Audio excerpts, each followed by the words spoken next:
Nice. That Become like sounds cool. a bigger thing than I thought it was gonna be. It was just gonna be like writing my opinions and like little Oh yeah, thoughts I and understand that. Something that grows bigger than you think, man. yeah. I'm definitely there with my stuff right now as Cool. well. So Hmm. yeah.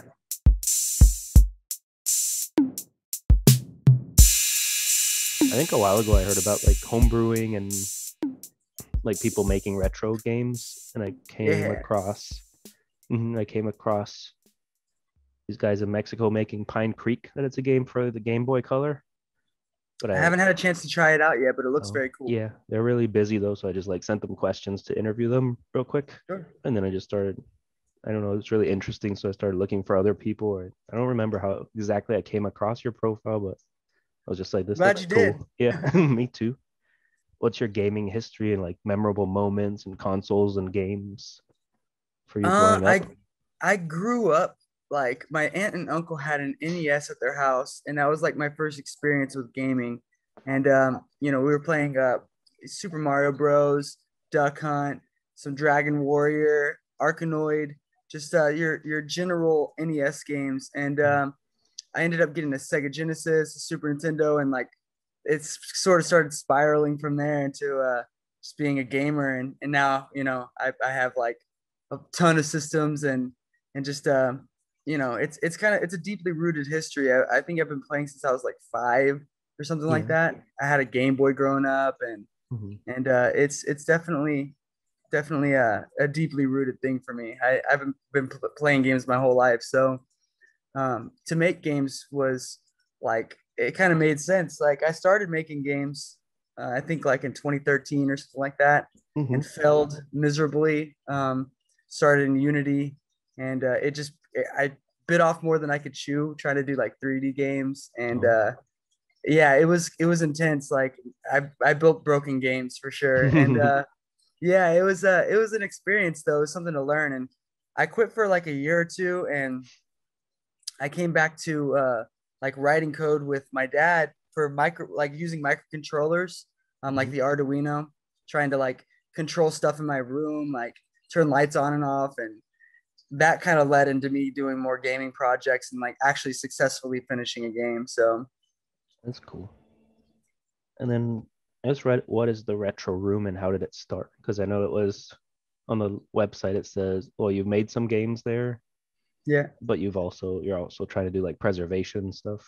sure. So it started as just a thing where I could just talk about cool old stuff with cool people like you. You Mhm. know, that's really where the whole thing started, was just me being able to like have a community to just talk about old video games, old cartoons, memorabilia, toys, things like that we loved in the 80s and the 90s, the early 2000s growing up. And Mhm. yeah, it's like you said earlier, it just kind of spiraled into something more than that Mhm. whenever I started developing and releasing stuff. It's still like a good platform for me to just be able to talk about that stuff with. And I still do that. I love doing that. It's the whole reason why I started this whole thing.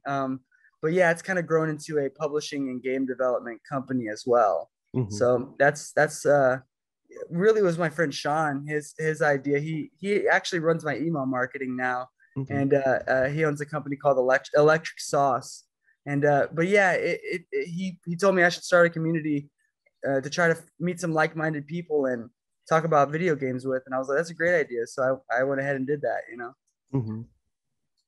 Um, I guess I was gonna ask you about like preserving games and how that works, and for people like I Okay. have a bunch of old SNES and NES games. I just got the Super NT so I could play them like the SNES games on like a new TV, Right. but I haven't used it much. But is there something people should do with their old games or Well, I think like a lot of like a lot of collectors want the prices to be driven up on games to create rarity. Mhm. But there's like this gray area where we're like downloading ROMs to be able to play games, and that's the only way that you can play certain games because they've grown to be like so expensive. Yeah. And it's that to me like there's laws that are against it, and that kind of sucks. Like you're kind of breaking the law whenever you download a ROM and play a game, even if it's like $10,000 to freaking play the game, like Mhm. to buy it. So with my company, I'm trying to get like publishing and licensing rights to older games and republishing them, Oh. sometimes on different platforms that they weren't initially published on, sometimes for the platforms that they originally were released on, just so that they can get like new life, you know. So you know, the NES, the Super Nintendo, the Commodore 64, these are all ones that I've worked with, the Game Boy, and just trying to keep those systems alive, first of all, by bringing new content to them, but also taking some of these old games that we love and republishing them for those consoles. You know, it doesn't help for collectors, you know, because it brings the price down on the games, but at the same time, it helps keep the console alive because people are playing the games more and playing the consoles more, and there's like a market for it once again, and it's affordable. It's not like $1,000 for them to buy a game and to enjoy it, you know. So that's kind of where the preservation comes into play. It's like a complicated thing, and there's a lot of gray areas to it, and I'm just trying to take games that I enjoy and re-release them, you know. Yeah, no, I was looking for, I guess I have a good collection of SNES games, but I was looking for certain ones, and like Ninja Turtles games are like over $100 now. I would love to republish Ninja Turtles games, like all of those like beat 'em up games, freaking awesome Yeah. games. Like I love the arcade versions too. Super cool. Turtles in Time is Yeah. epic. No, I But remember playing that like at home and in the arcade a bunch. same here. Yeah, same here. I grew up playing that original that original Teenage Mutant Ninja Turtles arcade game, and I played it in Chuck E. Cheese whenever I was growing up. Yeah. Same with the Simpsons arcade. Yeah. So And then did you get educated? Like, did you go to school for technology or engineering or anything? Or you kind of taught I know you said you and your dad like kind of messed around and that's how you learned stuff. I gotta give all the credit to my dad. He's a coding genius and a electronic engineering genius. The guy is insane whenever it comes to that. I can only strive to be as good as he is whenever it comes to that stuff. So you know, whenever I was growing up, we really didn't have a whole lot in common. It was like there was like a bridge that needed to be, you know, a bridge that needed to be put into place, and it turns out that coding and electrical engineering and that stuff was something that I took an interest in later on in life, and I'm glad I did because it brought my relationship with my dad and I closer, you know. But at the same time, I got to learn like a little hint of some of the genius that he has to offer. I'm still learning from him, you know. I feel really lucky to be able to have that as a resource. My dad just giving me you know, tips and tricks and kind of like coaching me on certain coding projects. We still work together, so we're like building, you know, I'm helping him build like this like security system for one of his like businesses. So it's really cool. Like I still enjoy working with my dad, and I got to give him all the credit. I didn't go to school. um I don't think he went to school for it either. It's just him He just growing up learned. doing it, you know, and him just kind of passing it down to me. Yeah, that's really cool. Yeah, I love it. It's cool to be working with your dad and something you both enjoy and finding I like love it. different ways to use it. Yeah, I love it because like I said, man, I was like in the music industry for a long time, and he didn't really have any interest in like the music stuff, you know. But you know, whenever I started getting into this stuff, we kind of bridged a gap with our relationship, and it brought us closer. So that's really cool. Yeah, that's very cool. No, I went into accounting because that's what my dad does, and I've always worked with him, but this has been like a side kind of thing that I'm doing now. Sure. Yeah, that's cool. Accounting is cool though. Numbers and math, you know. Yeah, I guess I've always been good with numbers. I just want to do something more creative, I think, with my life too. Yeah, you got to, you know, fulfill yourself in that way. So Yeah. I'm glad that you're doing it. That's cool. Thanks. And then I guess what's your inspiration for the games you've made, and yeah, your inspiration for games, whether it comes from like other games or outside of games, maybe in music or other stuff too. Definitely from other games growing Mm-hmm. up. Like there's like a catalog of games that I want to make, you know, and unfortunately it takes so long to make games that I can't make everything that I want to make. But whenever I made like Quest Arrest, for example, Mm-hmm. I grew up playing Police Quest games. I loved them growing up. I grew up playing Pokemon. loved that growing up. Super Mario RPG, loved that growing up. So I kind of like took inspiration from all three of those games to make my own sort of game. And I noticed that, there wasn't a whole lot of games like that out there. So I felt like there was kind of a gap in the market. So I went ahead and created that game. It was the first game that I created successfully. And a lot of people ended up liking it. So I feel really lucky for that. But yeah, I take inspiration from games that I played in the past and Mhm.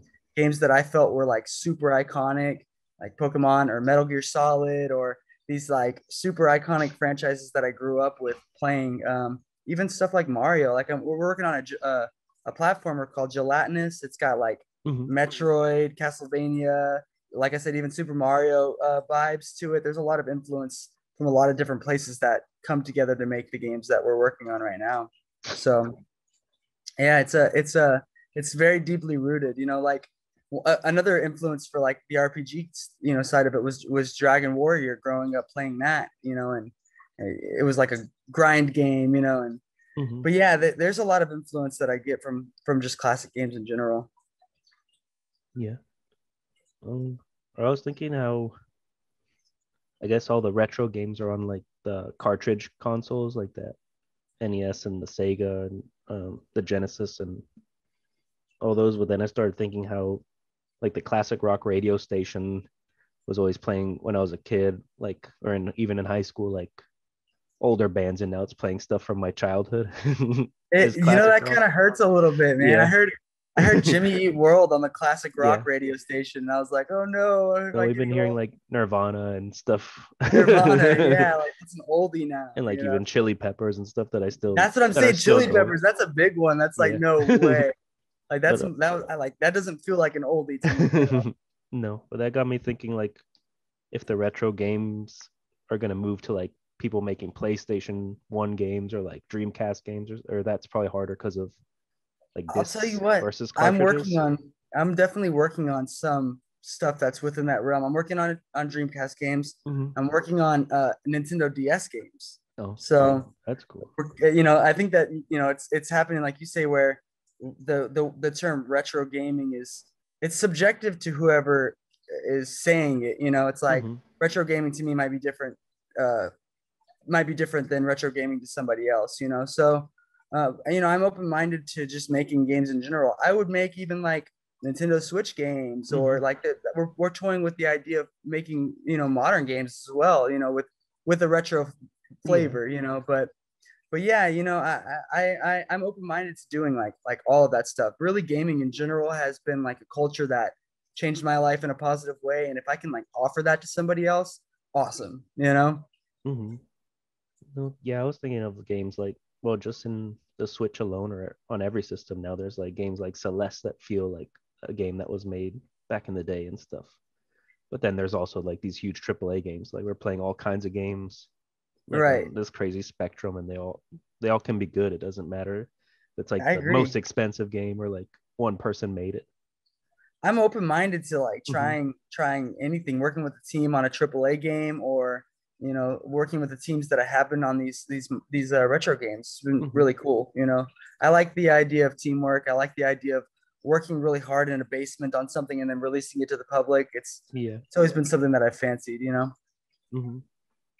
And then you built like a sort of community with the retro room. So you have like a local community or people, maybe a Discord or something like that, or do you go to events and everything? I don't have a Mm-hmm. Discord, but I definitely have like a community of people that I built on Twitter mostly and Facebook. Started on Instagram, started on TikTok a little bit. Mm-hmm. But yeah, like everybody that I follow on there and that follows me on there is just like really cool people. The community, the retro gaming community is just super awesome. They're just really good people to be involved with. And if somebody's not involved with them already, they should jump in. And I noticed you're on there too, so it's like Mm-hmm. like-minded people just like you and me who want to hang out with other people and talk about retro games and talk about old stuff. And it's just been a really kind and cool community that I feel very lucky to be a part of. It's massive too. It's a really large community, so it's Mm-hmm. it's great to be a part of it. I'm sure you can agree. It's just an awesome thing. Yeah. No, it is cool. Like even the other day, I was looking through my NES games. I found, I think, Monster Party.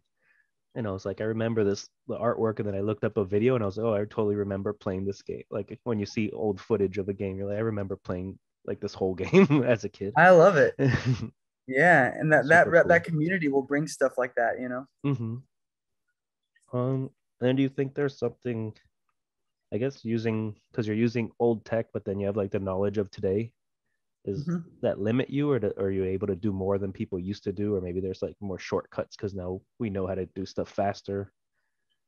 Well, whenever I was working like on Unity games or something like that, you know, like modern 3D games, Yeah, it was actually almost too complicated. yeah, that's There was like harder. too much that I could do, you know. Hmm. Whenever I started working with retro games, it started becoming like there was like all these limitations with the graphics and the music, and you know, it's like you only have a certain amount of resources to work with, and that limitation kind of helped in Hmm. a way. It makes it a little more difficult to because you have to work around the rules, you know, but at the same time it helped for me because it wasn't so open-ended. It wasn't like the whole world was in my hands. I actually had rules that I had to follow and stay within like the confines of these retro consoles, you know, like the Game Boy only being able to have four colors and only a certain amount of unique pixels on the screen at one time, you know. So and the music had to be a certain way. It kind of helped me finish the game quick, like easier than having like the unlimited resources to be able to do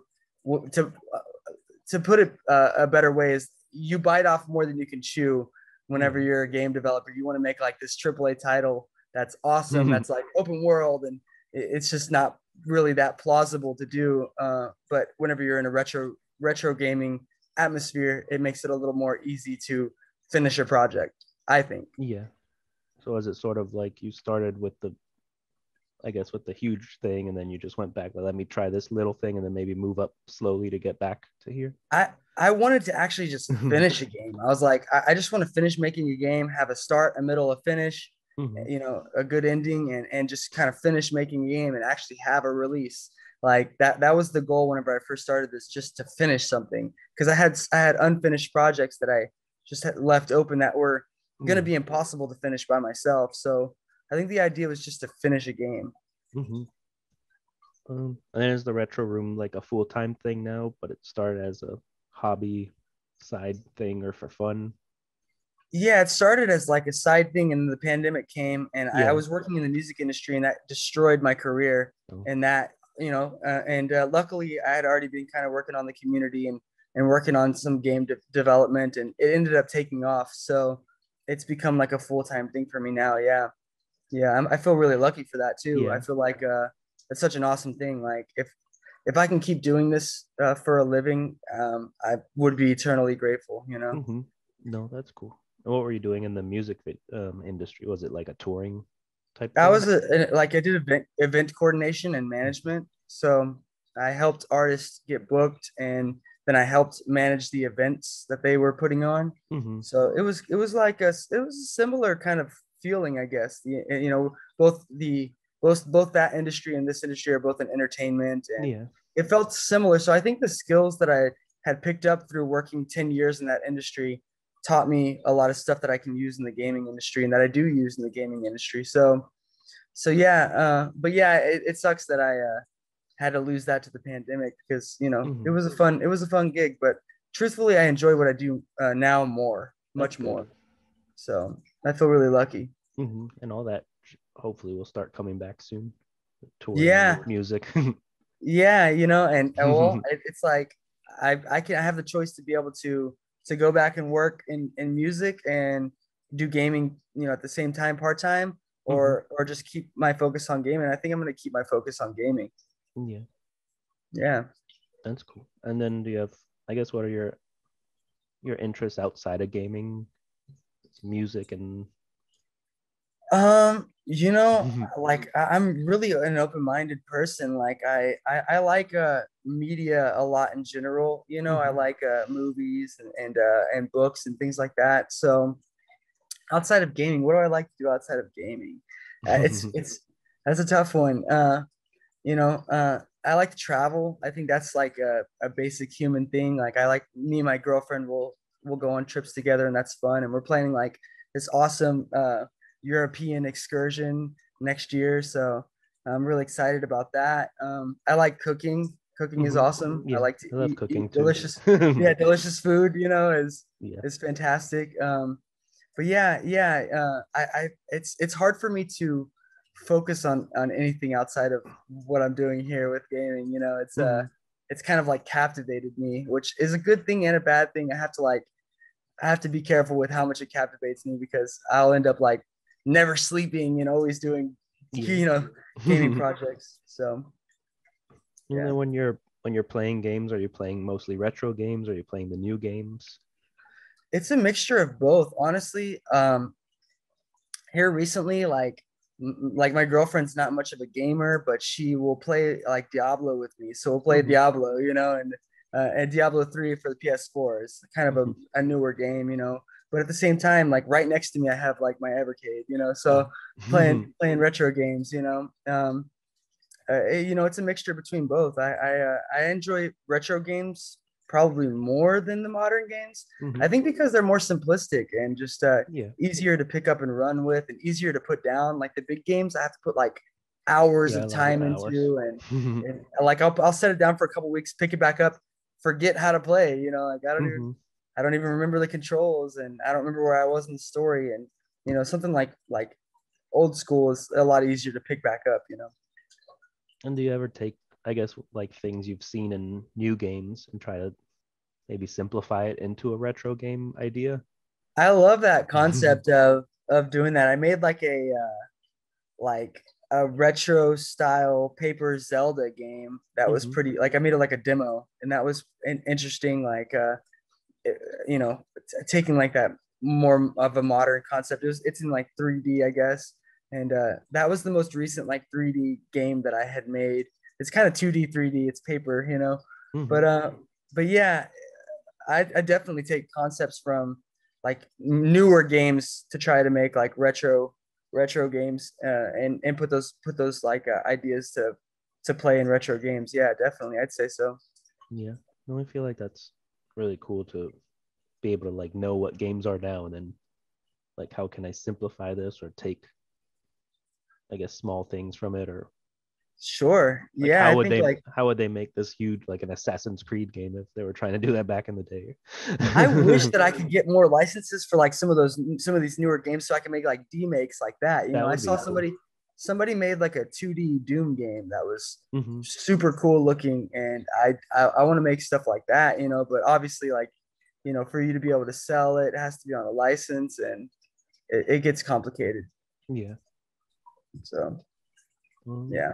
I guess, and then what are you currently playing? And then is there like a certain games you go back to all the time? Like I always go back to Binding of Isaac and like certain Uh, games, like smaller Another ones. thing that's right next to me, man, is the Game and Watch the Mario edition. Oh, I still I haven't. go I back have and it, but I still haven't opened it yet. I But go I back have and it right play. here There you too. go. Perfect. Yeah. I go back and play the Super Mario Bros. Games like constantly. Hmm. It's like a comfort place for me to be. Like there's comfort games. Same with Donkey Kong Country, like the trilogy for the Super Nintendo. It's like a comfort game for me. If I like have anxiety or something like that, Hmm. I'll pick it up and play it, and it helps relieve me of my anxiety.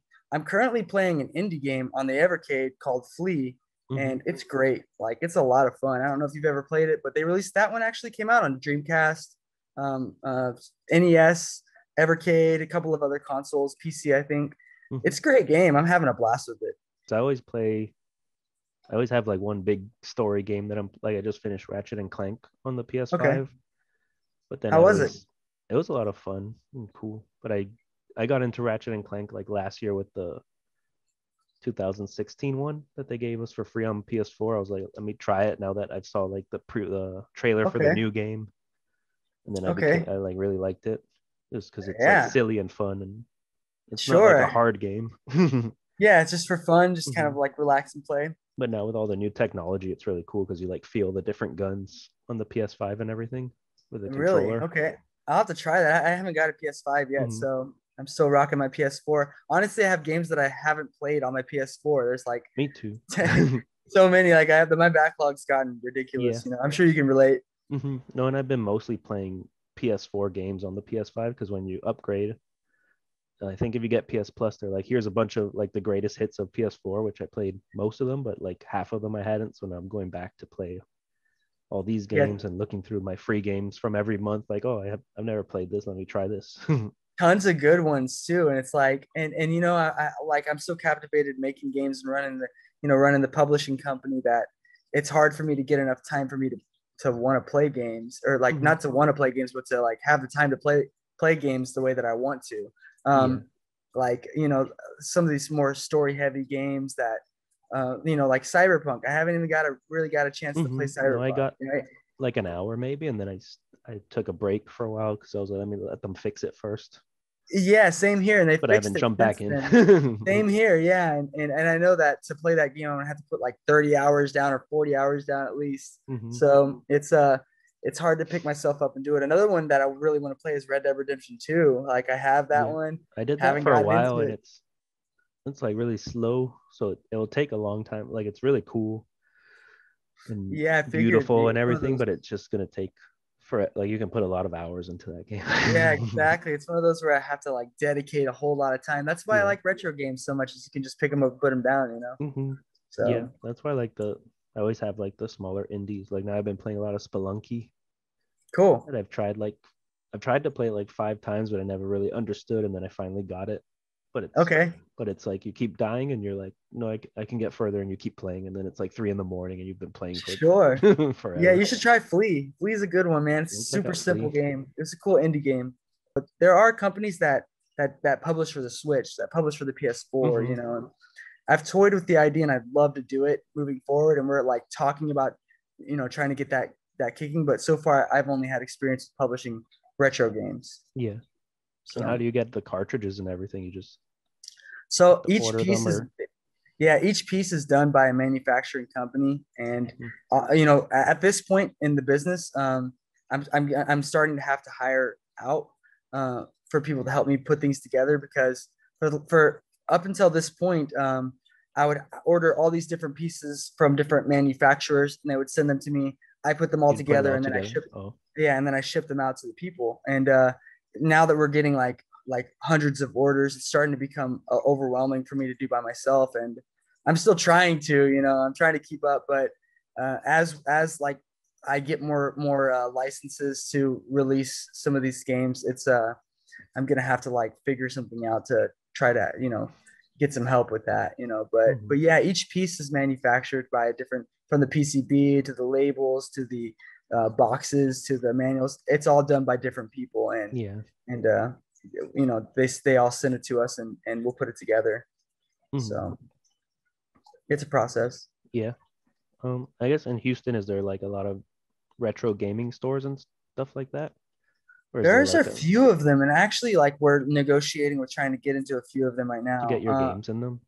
Yeah, exactly, Hmm. exactly. That's I've cool. I've had some success, like with a company in North Carolina, Hmm. another one in Austin, Texas, where they put our games in their stores, and we're working on just getting more of those in general. Definitely. Yeah. No, because here in Miami, I feel like we don't have many arcades or like gaming stores or anything like that, really. I've been digging up the arcades lately. There's a bunch of them around here that I didn't know even existed, but I found a few of them that are really like retro style arcades that That's cool. really make you feel like you're in the 80s or the 90s. It's, Yeah. it's super cool. So Houston does have like a nice scene for that. Hmm. No, Yeah.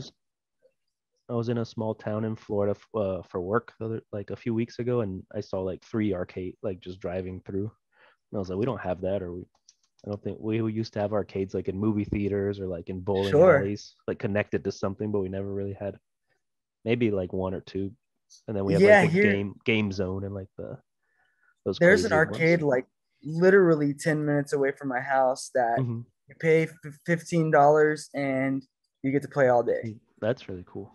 Yeah, no quarters or anything, free play on all the games. They have over 100 machines. It's really cool. Hmm. So Yeah. No, when I was in Chicago, we got to go to a few. My friend took us to a barcade where they just have like beers and drinks, and they had epic, Turtles in yeah, Time and like Double Dragon, all the old games. super cool to drink That some was really beer and fun. play some games, Yeah. man.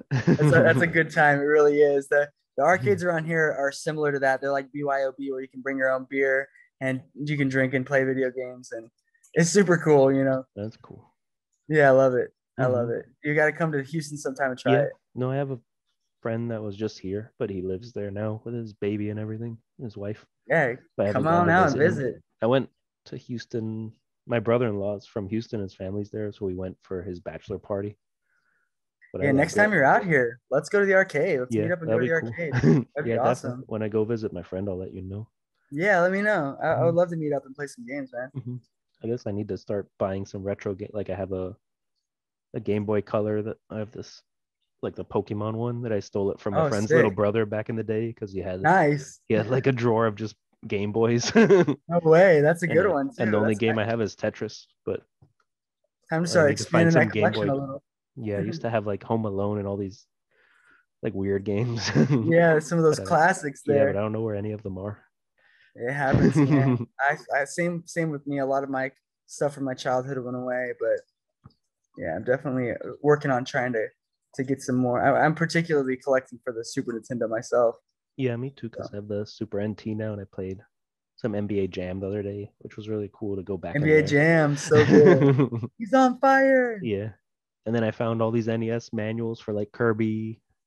There was like three games that I found manuals, but then not the game. But there were like Oh, three really cool ones. So it's I probably forgot cool the to other see two. the memorabilia there, though. You know. Hmm. Well, thanks for doing this. Yeah, well, And thanks for having me. I hmm really appreciate it. Is that an yeah, SG on your wall? the The oh guitar? yeah, it's an Epiphone SG. Nice.